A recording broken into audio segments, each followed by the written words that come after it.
Welcome everyone to another video in the series on the history of New Orleans. And today I'm lucky enough to be talking to Professor Adam Rothman of Georgetown University in Washington, DC. And Adam is the author of a couple of books that anybody who studies Southern history and the history of slavery will know about. So in 2005, he was the author of Slave Country, American Expansion, and the Origins of the Deep South. And more recently, in 2015, a book called Beyond Freedom's Reach, A Kidnapping in the Twilight of Slavery. But while we'll talk a little bit about Beyond Freedom's Reach, what we're going to start out talking about is an article that he wrote about, now I've forgotten the date, but about 10 or 12 years ago, 2008, about a writer who, we'll call him a New Orleans writer because he was for about 10 years, but he's a writer who traveled around, is probably more associated with Japan than anywhere else, but a really interesting guy called Lafcadio Hearn.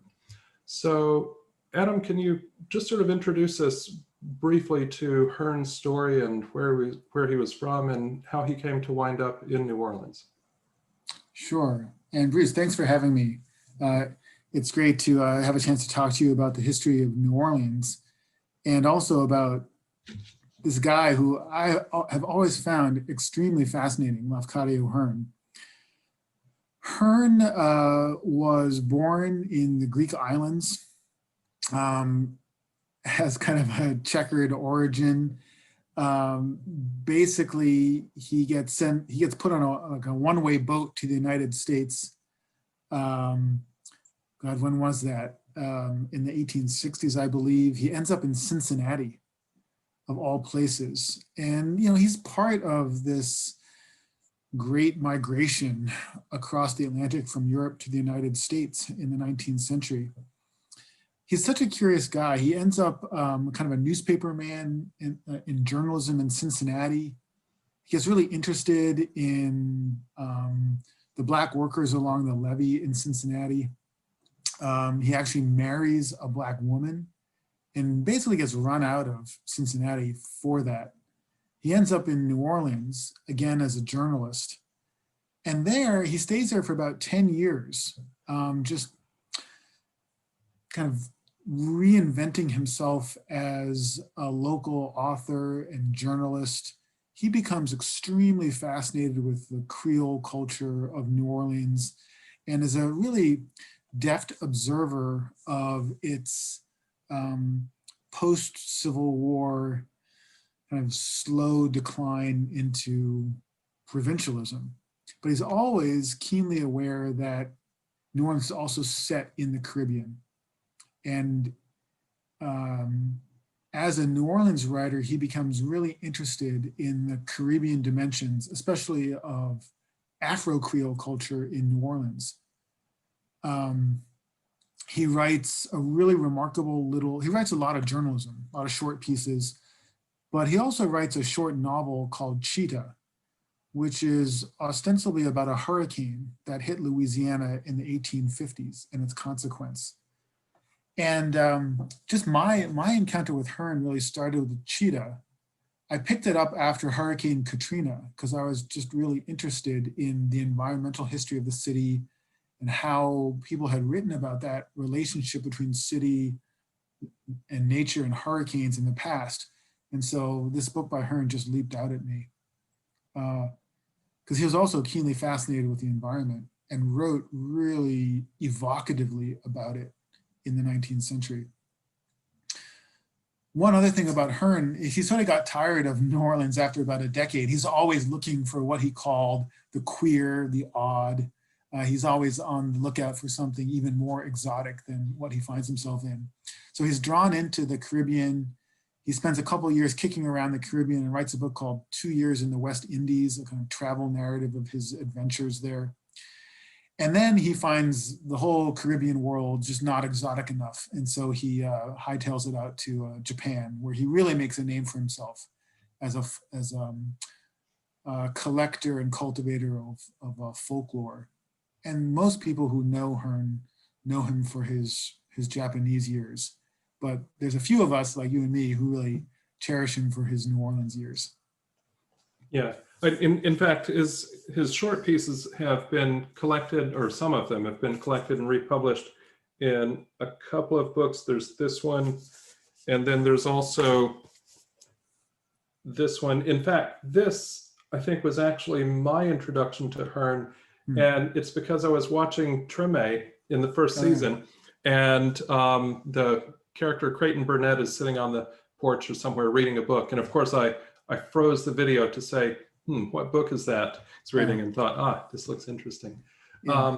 So Hearn's interest in folklore and so forth, that fits in very much. So he arrives in New Orleans in 1877, and he's there until, is it about 87? He goes to Martinique and then goes to Japan a couple years later. So he's sort of interested in sort of Afro-Creole folk culture. And this is roughly the same time as like Joel Chandler Harris is collecting and publishing the Uncle Remus stories in Georgia. And how would you place Hearn in this sort of local color movement of the 1880s and this sort of interest in, well, in sort of beginnings of what becomes the field of folklore? And is that, so in some senses, is he part of a bigger thing, but then also, I just have the sense that he approaches it in a slightly different sort of way. Yeah. He's definitely part of that thing. The other writer who I think is closely associated with Hearn is Cable. Hearn learned a lot from Cable, although they kind of went in different directions. But George Washington Cable was really the dean of the local New Orleans writers, and people kind of, in fact, Cable was kind of Hearn's tour guide when Hearn first gets to New Orleans. And he really, Hearn at first sees New Orleans like through the lens of Cable's stories. So he's kind of predisposed to look at the city in a particular kind of way. I think the comparison to Harris is interesting because both Hearn and Harris are interested in Black folk culture. And I think they see something, there's a certain nostalgia, I think, for the era of slavery and what they see as a kind of authentic Black culture that emerged in the era of slavery on the plantation. They have different relationships to it because Harris was really born up in that world and Hearn is kind of a tourist. But they both contribute to, I think, that kind of the elevation or a kind of appreciation for Black culture as a real marker of Southern identity. And I think it's in some ways what that culture that gives the South in the fiction of the late 19th century, its distinctive qualities. One of the ideas that you talk about in the article is about tropicality and Hearn's ideas about the tropical and sort of how that fits in and sort of how it links his writing about New Orleans and also Martinique, probably not Cincinnati so much. Yeah. Can you explain a little bit more about that and how this ties into the ideas of Orientalism? Yeah. Tropicality is a certain way of thinking about societies in tropical environments. So tropicality emphasizes the abundance, the lushness of nature, in some ways the overabundance of nature, which makes human labor kind of superfluous. So in the idea of tropicality is a kind of sensuous antipathy to work, a celebration of laziness, a sense that the entire environment is working to sap your creative energies, that sort of thing. And there's a kind of ambivalence in tropicality between an investment in the beauty of tropical landscapes the sensuous and erotic beauty of tropical landscapes on the one hand, but also a kind of fear of the danger of those environments, and ultimately the corrosion of civilization that happens there. But Hearn actually turns that all on its head because that's what he likes about it. Yeah. He likes its assault on the bourgeois virtues. And I think one of the threads in Hearn's life is a search for a kind of non-bourgeois, anti-modern existence. He sees value in that. That's consistent with his antipathy to progress in general. And I think one of the things that draws him to New Orleans, to the South, and then to the Caribbean is he sees them as resisting, or in some ways not exactly untouched, but places where the progressive forces of modernity haven't quite conquered everything. Mm-hmm. Mm-hmm. You know? Yeah, and that's what he admires about Black culture as well. It's kind of non-bourgeois, anti-modern qualities. Mm-hmm. So yeah, it's exoticizing, but he kind of appreciates it, you know? Yeah, yeah. It seems like that that sort of anti-modern sensibility.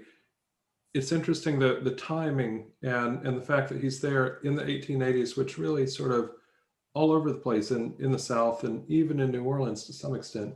You know, we think of this as a time when industrialization is starting to take off and the New South and so forth. Mm-hmm. Although, you know, a lot of historians, so Scott Marler, for instance, particularly, has kind of made the point that the New South didn't really get a lot of traction in New Orleans. There were a lot of businessmen trying to create a New South, and it just was running into all sorts of difficulties there. So it would seem like a really good environment for that. I suppose another, I guess, that was it. I wanted to come back to his sort of interest in Creole culture and the sort of decaying nature of Creole culture. How influential do you think that Hearn's depictions of that society in that time period were on sort of later ideas about Creole culture? That's an interesting question. I don't think Hearn is actually all that influential. I mean, there is kind of a war going on to define the meaning of Creole, of course, in New Orleans and Louisiana in the late 19th century, and the kind of white racist definitions of Creole culture are certainly not what Hearn was interested in. Hearn was interested in Creole culture as a hybrid form that represented the mixing of African, indigenous, and European forms. And also, I think for Hearn, the influence of Asian descended people in Louisiana. And this is actually, you asked me earlier about Orientalism. And this is one of the things about Hearn's writing, that a lot of his writing about Creole culture and the tropics is actually infused with an Orientalism. He is fascinated by the various, like the Canary Islanders in Louisiana and the Indian laborers in the French West Indies who had been imported in the wake of emancipation to kind of provide an alternative form of labor. I mean, he is fascinated by the expressions of what he would have seen as Eastern cultures in these tropical landscapes of the Caribbean. So his themes are constantly moving between Orientalist and tropicalist kind of motifs. Because there he also he sees in these, you know, the Canary Islanders and the Filipinos and the East Indians in the Caribbean, he sees them as well as coming out of an old regime, coming out of the old world. And again, kind of untouched or independent of the forces of progressive modernity, which is kind of, there's a blindness there, because the whole reason why there are East Asians in the Caribbean is to provide a modern form of labor after slavery. You know, so there's a kind of willful blindness to the underlying modernizing forces that are moving these people around. Yeah, yeah. No, that's all really interesting. I wonder, shall we switch gears a bit now and talk about Rose Herrera and Beyond Freedom's Reach? So, who is Rose Herrera? And maybe a good way into that would be, how did you run across this story and sort of realize that there was a book in it that needed to be written? Yeah, thanks for that question. Rose Herrera was a woman of African descent who lived in New Orleans during the Civil War. The crux of her story is that the family that owned her and her children flees to Cuba during the Civil War and takes 3 of her children with them. And when one of the owners, the wife, comes back to New Orleans at the end of the war, Rose Herrera has her thrown in jail for kidnapping. And a trial ensues where basically Rose tries to get her children back. So that's the crux of the story. It's a story of separation, family separation, and a woman's fight to unite her family with emancipation. My encounter with Rose Herrera is sort of a piece with my interest in Lafcadio Hearn. Both of these projects come out of a study of the rise and fall of New Orleans as a global city in the 19th century. After writing Slave Country, my first book, I was intent on writing a book about New Orleans as a global city in the 19th century. And I was really interested in the relationship between New Orleans and the rest of the world, but especially the Caribbean. And that's one of the things that drew me to Hearn, because he also was thinking about New Orleans as a kind of Caribbean city and moved, between New Orleans and other places in the Caribbean. And that's also what brought me to Rose Herrera's story, because at one point I was looking through a database of congressional publications for any document that had the words New Orleans and Havana in the same document. I was trying to figure out how New Orleans and Havana were connected. Yeah. And one of the very first things that came up was an 1866 report done by the Senate about a rumor that newly freed people were being kidnapped and sold into slavery in Cuba and Brazil. And it turned out that most of the report published by the Senate was about Rose Herrera's case. So I had never heard of this. I had never heard of this before. Yeah. I had been studying Southern history and 19th century history and the Civil War for years and years. I never heard about this rumor, and I'd never heard about Rose Herrera, and nobody had. Yeah. So I was like, I think there's something here. So I started digging into it, finding corroborating evidence, and at some point, I just thought, I have to write a book about this. Yeah. I know what you mean. There's sort of this moment where you sort of gather stuff together, and then you sort of realize it's sort of run away from you, and it has a life of its own, and there's actually much more to be said about this than you can say in a chapter or part of a chapter or something like that. That's really interesting. Oh, go ahead. Oh, sorry. Go ahead. I would just add that, and it turned out that most of what I wanted to say about the rise and fall of New Orleans as a global city was basically captured by the story of Rose Herrera. So I was able to write a book about those broader themes, but using this very intimate human drama to convey those ideas. Yeah. So did the family that kidnapped her children and took them to Cuba, did they have connections to Cuba before the Civil War? Not really. They were they were known as the DeHarts. James and Amelia DeHart. James DeHart was a dentist. He was actually a Belgian immigrant to New Orleans. So there's another story about New Orleans as a global city. I mean, New Orleans was the second leading port for immigrants in the United States before the Civil War, second only to New York. And there are a lot of immigrants who passed through New Orleans and lived in New Orleans. The Irish and Germans are the most prominent, but French as well. And then folks like DeHart.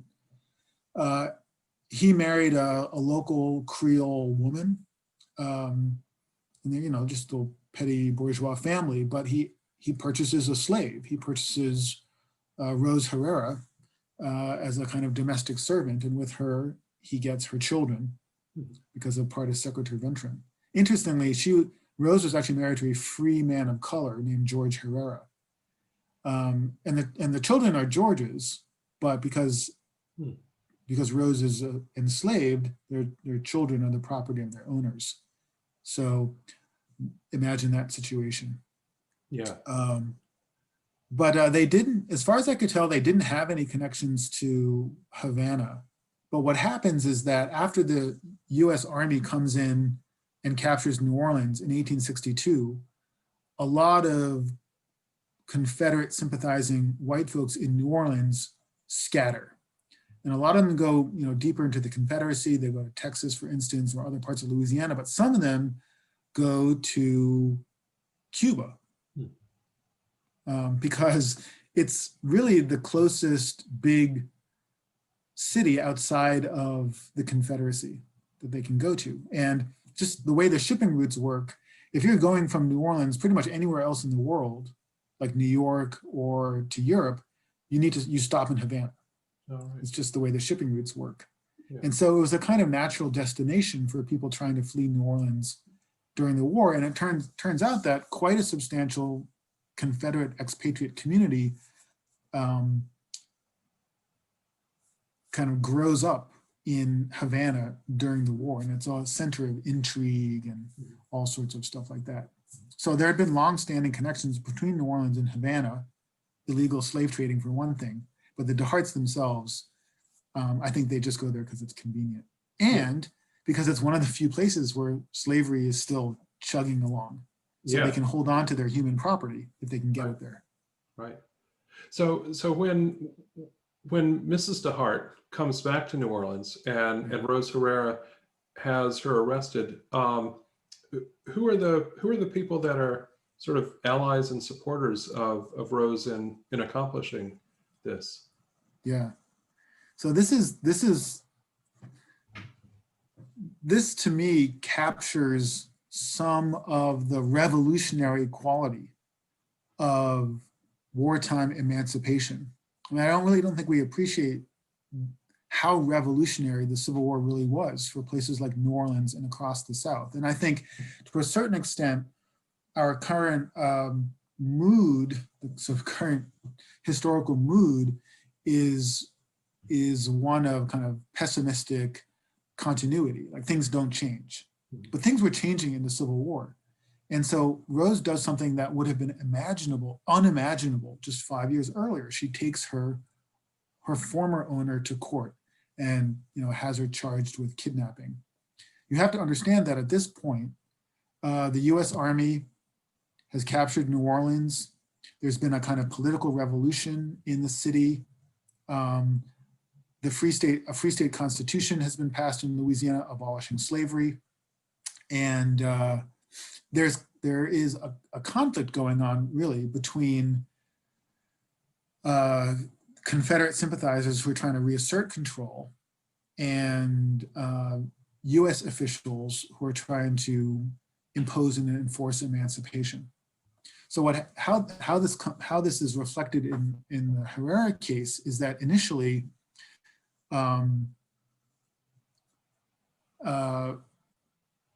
Madame DeHart is brought before a civilian judge controlled in a court that's controlled by Confederate sympathizers, and her case gets thrown out on the grounds that there was no law against slave owners taking their human property wherever they wanted to in 1862 when this happened.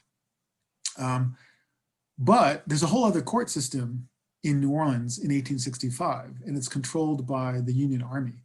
Mhm. So what happens is that Rose's lawyer, who happens to be the most prominent Unionist politician in Louisiana, Thomas Jefferson Durant, gets Madame de Hart hauled in front of a provost court, which is a military court. And the case is tried there by military authorities rather than by civilian authorities. And it's kind of a complicated story, but essentially what happens is that the commander of US forces in Louisiana, who at that point is Nathaniel Banks, comes to the conclusion, he essentially rules that although the de Harts didn't violate the letter of any law, because there's no law against what they did, that it wasn't technically kidnapping, he finds that she actually violated the spirit of the Louisiana Slave Code, which prohibited the separation of, or prohibited the sale of children apart from their mothers. Yeah, yeah. And so Banks throws de Hart in jail for violating the spirit of the slave code, which had never been enforced in 100 years of slavery in Louisiana. So it's an incredibly ironic form of justice. And that it's finally enforced, Yeah, it's finally enforced. As there's no more slavery in Louisiana, or at least in occupied parts. Yeah. Slavery has to be abolished for the slave code to be enforced. Yeah, yeah. Think about that. Fascinating. It's crazy. There. Yeah. So that's the kind of tension, the kind of irony that this case kind of allowed me to write about in the book. And it turns out that the story doesn't stop there, because in the end, Banks gets replaced and his replacement releases de Hart from jail. And so Herrera and her lawyer actually have to take the case all the way up to the highest levels of national politics to try to get justice. And they basically end up enlisting the State Department, and it becomes a kind of diplomatic issue between the United States and Cuba to try to get her children back. Is that part of why you find the references in the congressional documents? Exactly. Because it sort of becomes entangled in national politics. Exactly. Right. Exactly. Yeah. Oh, wow. So the upshot is like this one woman's effort, this newly freed woman's effort to get her children out of bondage, ends up, in the historical record in a kind of unprecedented sort of way. So that also is a sign of the revolutionary quality of emancipation during the Civil War. Yeah. Yeah, I think sounds like a really, really good example of exactly that, of just how quickly and how deeply these things were possible to change in that particular moment. Yeah. Well, I'd just like to thank you again for taking some time to talk about these two things, which now that you've sort of explained it, I can sort of see how they're connected in this sort of view of New Orleans as a global city and its really strong connections to the Caribbean.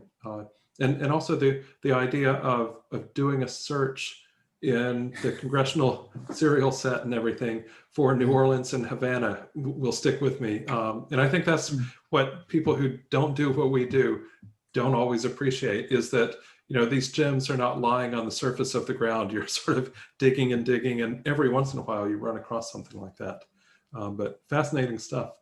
I guess the one last thing I would mention, just for people watching, is that your interest in the history of slavery also ties into the history of your university's connection with slavery. And you've been doing some really interesting stuff with that as well. And I would encourage people to, I think, go to your webpage, and is some of that gathered on your webpage? So I've just sort of seen it fly by on Twitter and stuff mostly. Right. So I just very briefly, I teach at Georgetown, and I was a member of Georgetown University's working group on slavery, memory, and reconciliation in 2015, 2016. And ever since then, I've just been deeply deeply involved in the Slavery Memory and Reconciliation Project at Georgetown. And I curate a website called the Georgetown Slavery Archive, slaveryarchive.georgetown.edu, which has gathered now more than 400 different items, a lot of it archival documentation about the relationship between Georgetown, the Maryland Jesuits, and slavery and the slave community that was connected to those institutions. So anybody interested in that history, which is really a microcosm of the whole history of American slavery, I certainly encourage you to visit that website. Yeah, it's great stuff. Thanks again for your time, and I hope you have a good autumn there.